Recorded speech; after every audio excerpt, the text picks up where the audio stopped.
Hello and welcome to episode 178 of the official EstablishTheRun.com podcast. My name is Adam Levitan. I'm one of the co-founders here at ETR. As always, I'm joined by fellow co-founder Evan Silva. And yes, the NFL draft is just 2 short weeks away. Last episode, we talked quarterbacks and running backs. Today, we're going to talk mostly wide receivers and a little tight end, which I'm excited for because I think this is a unique class for a few reasons, I think, which we can get into. But anyways, for that, we are joined by Mike Renner. You know him as the NFL draft specialist for ProFootballFocus.com. Mike, what's going on? What's up, fellas? Glad to be back here. Yeah, favorite time of year. I know. It feels like a culmination of all your work coming to an end here, if I'm not mistaken. Yeah, pretty much. Actually, that was kind of like a couple weeks ago. Once the draft guide gets finished, that's what really like sits on me all year round, is getting that out, make sure that's good. And then once that is, it's kind of just, I get to just rattle off takes for the next month, and that's my favorite part of the job. So this is all icing on the cake right now. Yeah, all we do is rattle off takes all year, so that's good for us. Evan, what's going on? What's up, man? Adam, looking real good this afternoon. Renner always looking good. So thank you. Let's talk some ball. Let's try to get him to talk about as many wideouts as we can today. Yeah, okay. I got to put this out there on the wide receiver class, man. And, I think for me, the elephant in the room, and, I know I'm a hardo about this, but is this whole size issue, right? I don't think I've ever seen a class where the top prospects are just so small. And I know people hate this stuff because they think that they can pinpoint outliers. They can say, he's the next Tyreek, he's the next Deshaun Jackson. When in reality, it just doesn't happen that often. Wide receivers under 190 pounds, they don't become top 10 fantasy wide receivers at a rate above like 20%. So before we get into the exact players, I want to get your take on this class as a whole. Do you see it as a class of outliers, Renner? And what do you think about this whole size debate at the wide receiver position? Yeah, I think there are truly a few outliers in this class that are the undersized guys. But I do think a lot of the talent is, I don't want to say getting overvalued, but you're just going to have to realize that there are guys who are going to excel in a certain role, and that a lot of times they're not going to get drafted and get put into that role. And so I do think, as talented as it is, like guys like Rondale Moore, guys like everyone's favorite sleeper, Jaylen from North Texas, like they're just not going to put up probably big numbers. They're going to be gadget players more likely than not. That's just the way it goes with guys that size, the NFL level. Yeah, and that's kind of what I think too. And I hate using arbitrary endpoints, right? And I've done this article in the past where I look at, what a top 10 fantasy wide receiver looks at and try to bucket them into sizes. The problem is it ends out with a lot of arbitrary endpoints. But in this class, Evan, Devonta Smith, Jaylen Waddle, Elijah Moore, Rondale Moore, Tutu Atwell, like all these guys are extremely undersized for what the typical fantasy wide receiver one looks like. Where do you come down on this whole debate about size, Evan? And then we'll get into the players. Yeah, and I think that even the consensus number one overall receiver in this class, Jamar Chase, I mean, he's not small, but he's not big, 6 foot 210.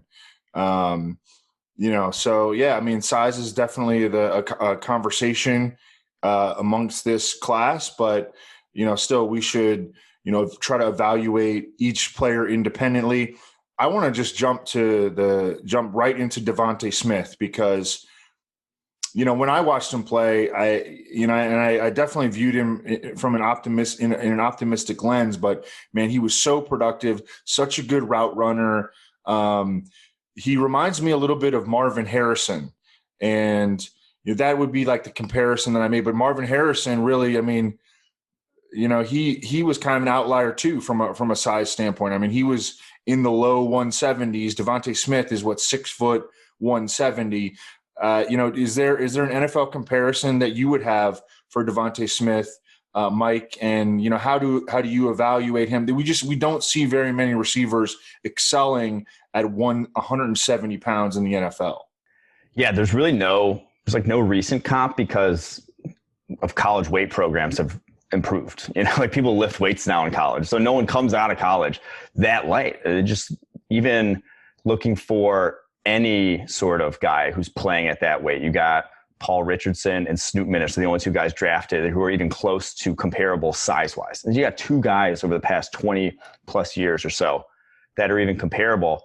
So like trying to glean any meaningful information out of that, you're not going to. Like just because Paul Richardson wasn't great does not mean Devonta Smith's not going to be great.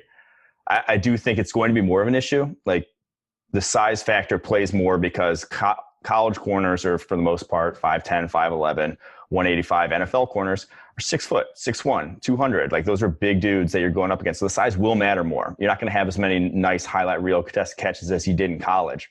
But the route running, the ability to get open, a lot of that still is not predicated on him being 200 or 170. Like it'll won't really matter either way because he's just not going to, guys aren't going to be able to get their hands on him. And when they do, like he's very good at getting guys' hands off of him and keeping himself clean. So yes, it'll matter more, but it's not going to matter more where it's like, oh, he's going to bust and be like a nobody at the next level. There's no way that's possible. Like he's too talented otherwise.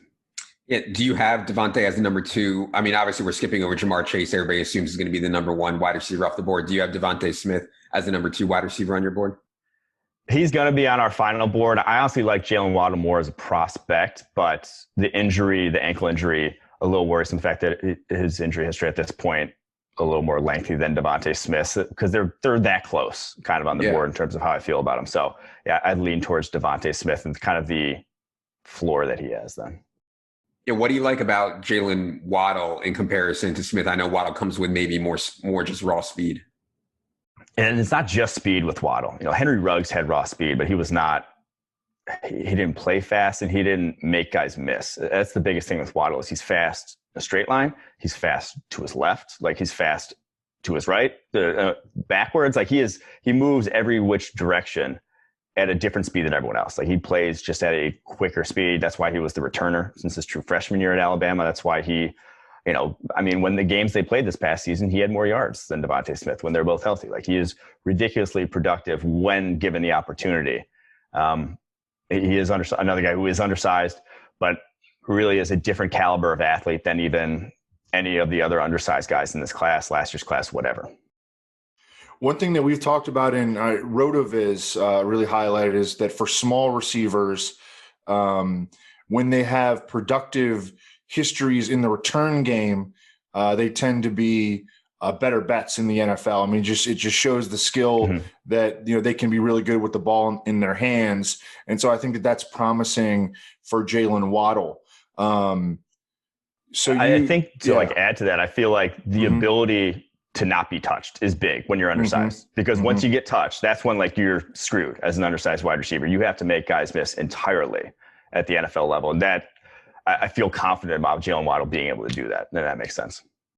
Yeah, I want to circle back to Jamar Chase real quick. His, NFL draft position prop is right around 5.5 or so. In other words, the market's expecting him to go either 4th or 5th overall in a median outcome. Do you think Jamar Chase is worthy of going that high in the NFL draft? And how would you compare it to some other truly elite prospects that have gone in the top 5-6 picks of the draft recently?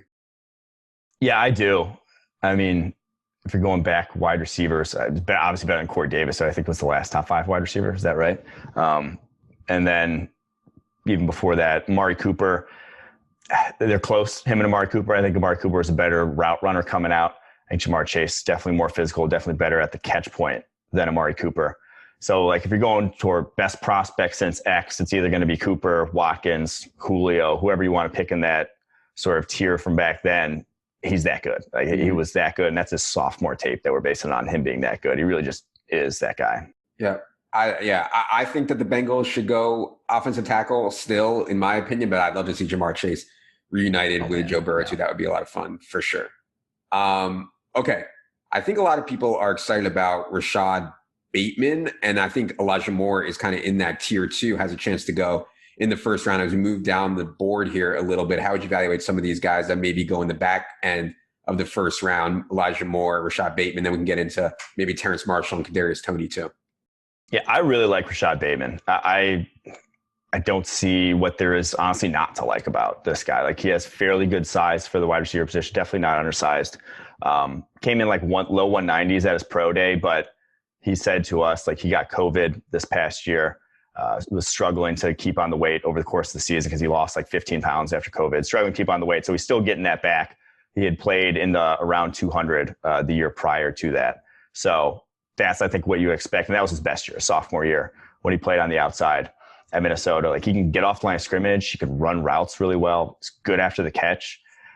Honestly, like, struggling to poke holes in his game. The only hole is like he's not a 4.3 guy with a 40-inch vertical. He's not like Jamar Chase. Like, that's the hole, is that he's not that freak level of athlete. He's a good athlete though in his own right. So yeah, Rashod Bateman's wide receiver 4 at PFF, and like firmly like middle of the first round kind of guy, in my opinion. Yeah. Evan, have you seen Rashod Bateman at all? Any thoughts on him? Anybody else you want to ask Renner about there in that kind of back end of the first round? Yeah. So Rashod Bateman as a sophomore, I guess, in 2019, they had Tyler Johnson at Minnesota, and Tyler Johnson was the slot receiver, and Rashod Bateman played on the outside, and Rashod Bateman had a huge year.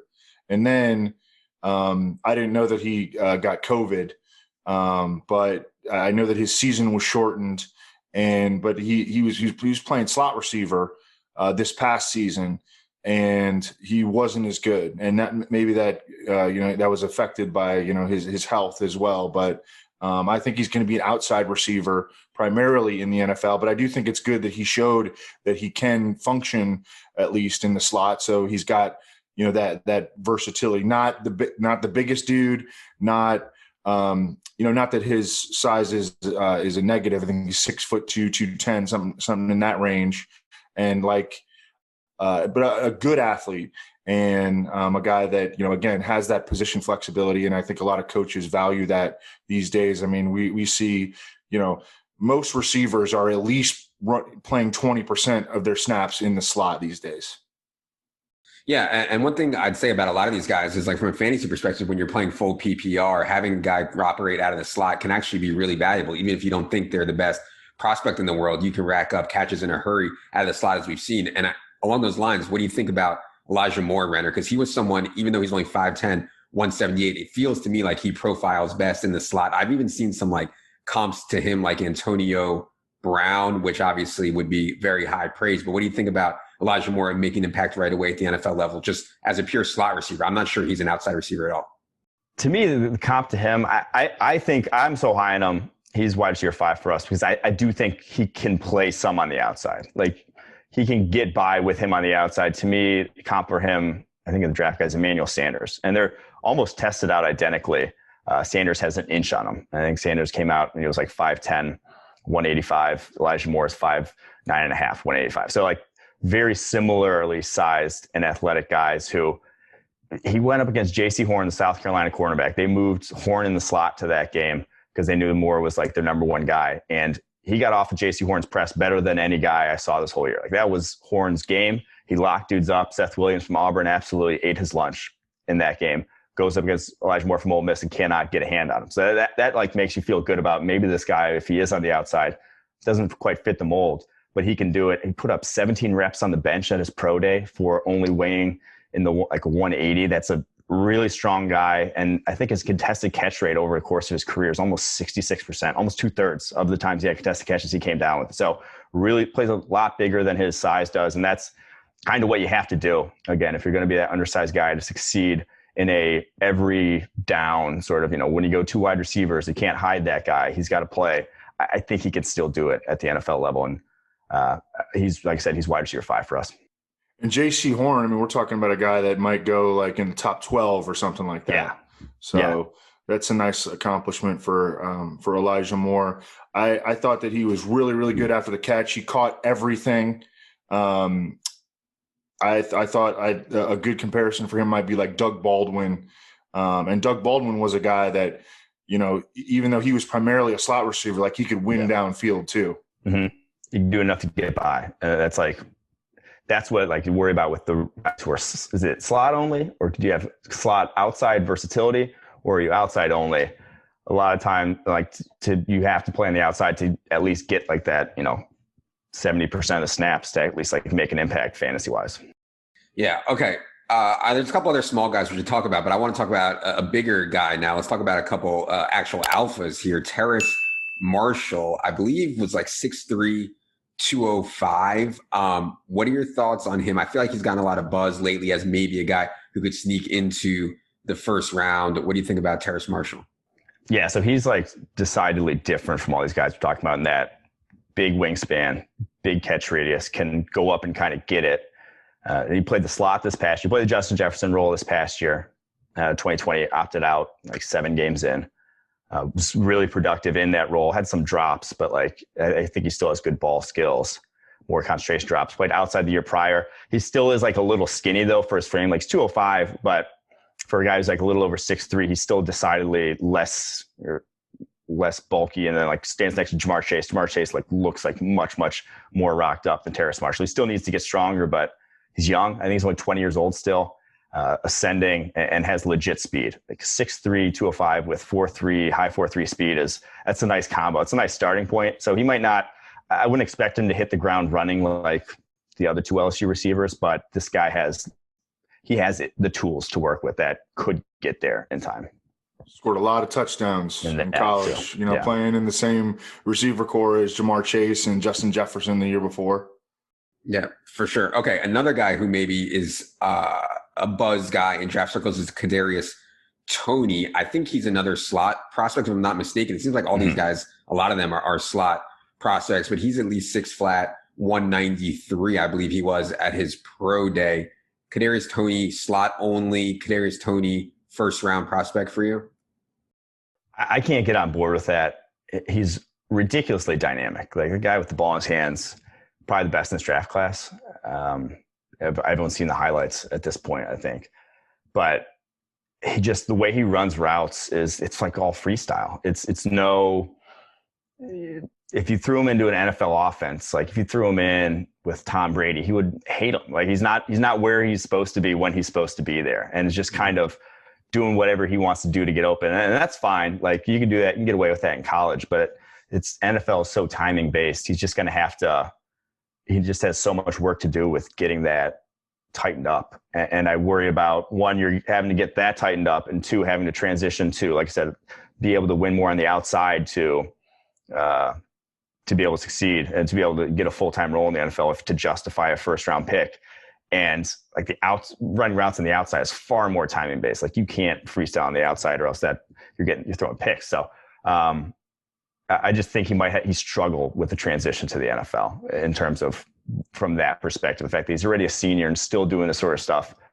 The physical tools are incredible, but I'm not going to use a first rounder on that guy when I'm going to have to completely teach him how to run routes. Yeah. Okay. I couldn't believe it when I read this. I honestly hadn't even heard of Tutu Atwell. And then people are tweeting that Tutu Atwell at 155 pounds is like a second or third round. I thought I was going to, I didn't even like, I'm scared when guys are 170. Now you're telling me 155 pounds, you're going to use a second or third round pick on a guy who's 155 pounds. Tell me this is not totally insane, Renner. And is that actually where you think he's going to go? No, I think it's totally insane. 155 pounds. And he ran a 4.42 at his pro day. It's not like he's Chris Johnson running a 4.24 and just like, yeah, you can throw it up. And he's like, no one's going to be able to check him. He's not that fast. And like, he doesn't make guys miss on tape. He just outruns angles. And 155 pounds, you're not going to break tackles at that weight. Any guy touches you, you're going to be down on the ground. Like you're not going to be able to thrive on anything other than like jet sweeps, wide screens, like scheme stuff, over routes. Like I don't see how that guy runs a full route tree at the NFL level. I think there's just a lot better if you're talking about slot only options, which is what he's going to have to be. There's just much better options in this class, in my opinion. I mean, a lot of gadget dudes, man. We're talking about a lot of gadget dudes, and he's at the forefront of that. Yeah. Okay. I think he should be at the back of that, is like, in my opinion, honestly.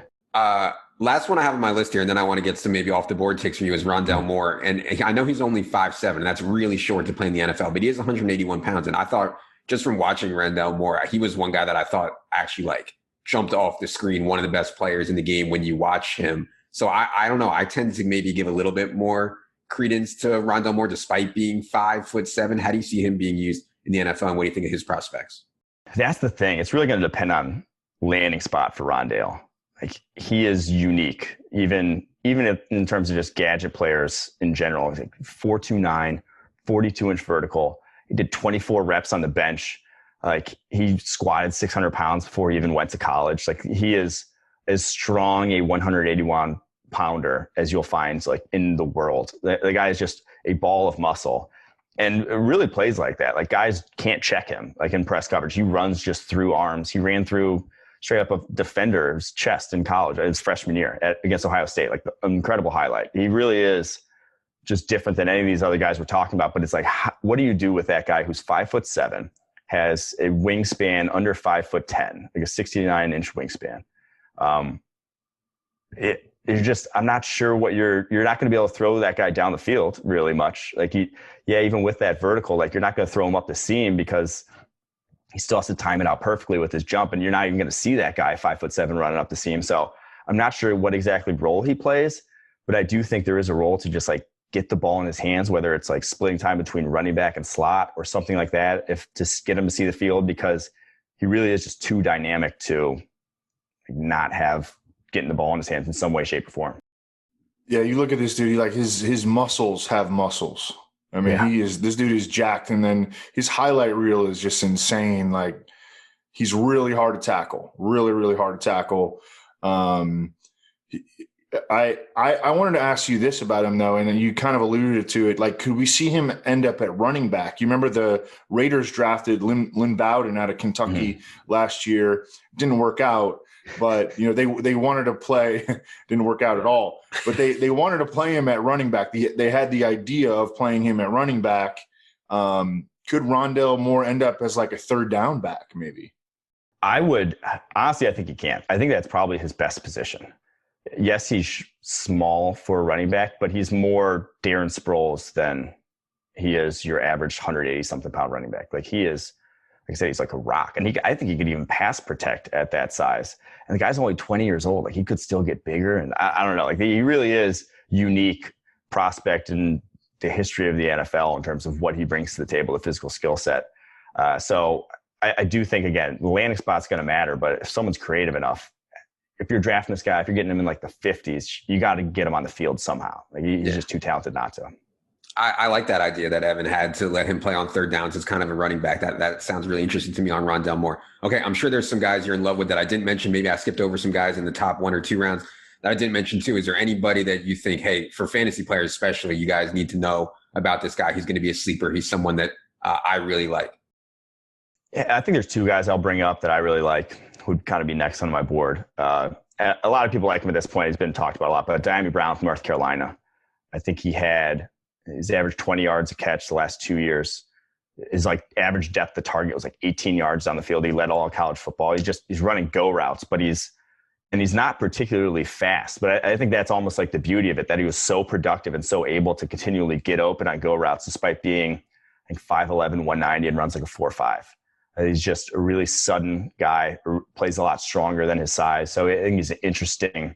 He'll come off the board probably somewhere in round 2. And obviously landing spot matters then a ton at that point. But I do think he's an interesting project going forward. The other one I'll mention is Josh Palmer from Tennessee. He is a senior, but in that Tennessee offense, like, they just didn't have anyone that could get him the ball. He was very similar to Dyami Brown in that he's running a vertical route tree pretty much, the vast majority of the time. But it just doesn't have a quarterback there and Jarek Guarantano who can even hit him. So his numbers look like shit, but he's getting open. Like, you go watch the tape against him and Patrick Surtain, and he stacks him twice down the football field. One time he gets hit. The other time it gets completely underthrown. But like, he actually has that ability, that suddenness kind of off the line of scrimmage. He's just super violent route runner. So I kind of like both those guys. I think they were kind of underutilized in what they bring to the table. But obviously, like, they're more, I think Dyami is going to come off like round 2, Palmer probably like late round 3 or 4.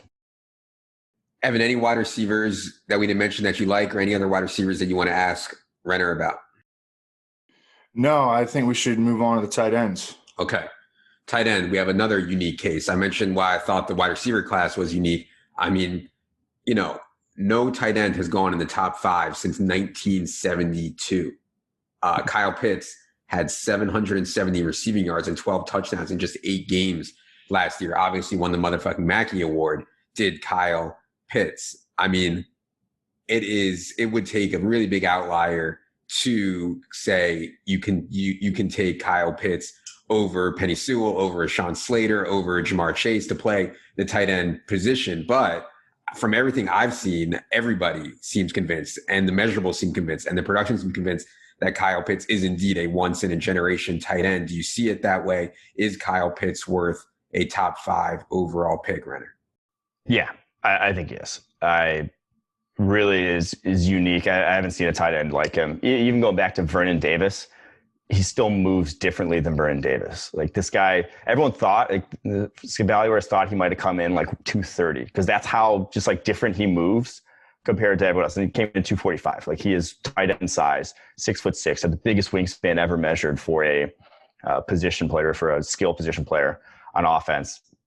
He's just a unique dude in that regard. And like guys that look like him play basketball. You know, they don't play football. He is just, he really is a special athlete, and the production's there, the route running ability's there. And I think the biggest reason why everyone feels like comfortable saying, you know, Pitt's top 5 do it is because the role he played at Florida, where they're splitting him out wide, he's going one-on-one against SEC cornerbacks and he's beating them. You know, that's what it takes. That's what tight ends can't do. That's why they bust at the top of the draft, just because you split TJ Hawkinson out wide right now. They'll laugh in your Hawkinson's face. Like they're not going to be worried about TJ Hawkinson running a vertical route against you on the outside. Kyle Pitts, you got to worry. He ran away from Kelvin Joseph, the Kentucky cornerback, who ran a 4.3. Because when he gets up to full speed, he is flying there down the football field. So I think he does ultimately go probably top 5 in this draft.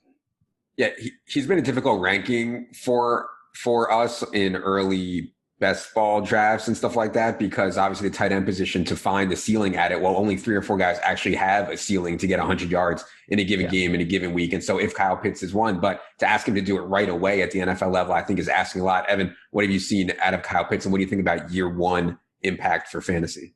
Yeah, because his early ADP is like people are taking him in the 4th round. Yeah. Right. Yeah. That's a little tough, but I mean, he like checks every single box, doesn't he? I mean, and he played on the line a lot in college. Obviously, you're going to be able to split him out in the slot and as a perimeter receiver, but he also has a lot of experience playing as like a traditional tight end. He's got super long arms. He can hold his own as a blocker. I think that the expectation that usually the reason that a lot of these tight ends, the rookie tight ends, early in their careers struggle to get on struggle to produce in the box scores because they don't get on the field as every down players right away, you know, because there's a lot of stuff for them to pick up. Even TJ Hawkinson, who was considered a very complete tight end. I think that he was in like the 60 to 70% range in terms of playing time in his first season when he was healthy. But man, I mean, it seems like Kyle Pitts should be able to get out there and play on virtually every snap as a rookie. But I don't know, I guess we'll have to see. But I think definitely from a talent standpoint, like he is the number 1 non-quarterback skill position player in this draft for sure. Yeah, and just from a redraft perspective in a best ball right now, we have him 112th overall. That's 29 spots behind ADP. So, I mean, we're well behind Kyle Pitts and ADP. Obviously, people are very excited right now. But, yeah, we have him in kind of the Gesicki, Higbee, Pitts range among tight ends. From a dynasty perspective, though, you can go to Crane's rankings. I mean, Kyle Pitts is an awesome dynasty asset, obviously.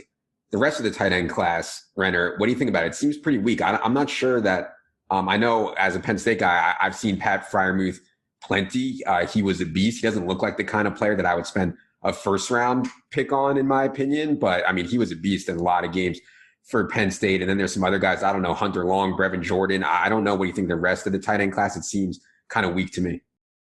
Yeah, I agree. To me, it's Pitts, tier, Freiermuth, tier, and then kind of the rest of those guys. Like I like Freiermuth. He'd be tight end 1 in most classes. But again, I think you hit the nail on the head there. He doesn't look like the guy who goes round 1 because he didn't test this pre-draft because of shoulder, but he's like probably a 4.7 guy, not going to shake you after the catch. He's going to try to run right through you after the catch. He's not that dynamic, but I think he takes a lot of box to where it has the size, 260 pounds, inline block, get on the field right away, and is really reliable with his hands. And so I think he can produce, but he's nowhere near that sort of echelon of tight ends that, you know, the Pitts, the Kelsey, Kittle, Waller tier. There is not even close to that in terms of just his ability to just get open at the NFL level. He's not really a guy who's going to get open on his own. He's going to be a guy who you scheme open and then you're going to feel good about it once you get the ball in his hands. Sure.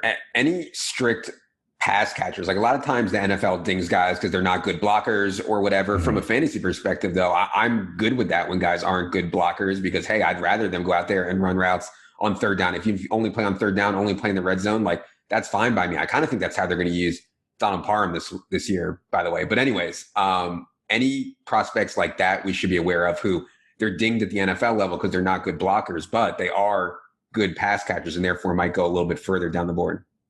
There are two guys I'd probably put in that. One is Brevin Jordan from Miami. He's like 6'2", and now he tried to gain it looked like he tried to gain a bunch of weight by his pro day, and he came in really slow. And he ran like a 4.68 on his pro day and came in at 247. And he is not. Like on his tape, he looked like a high 4.5 guy. Like he looked pretty fast. Looked like he could get away from linebackers, but he really was. He probably was like playing at 6'2", like 235. So he is really H-back size. So he's kind of a project in that regard, but also still young. He's another guy. I don't think he's 21 years old yet. And then the other guy I highlight is Noah Gray from Duke.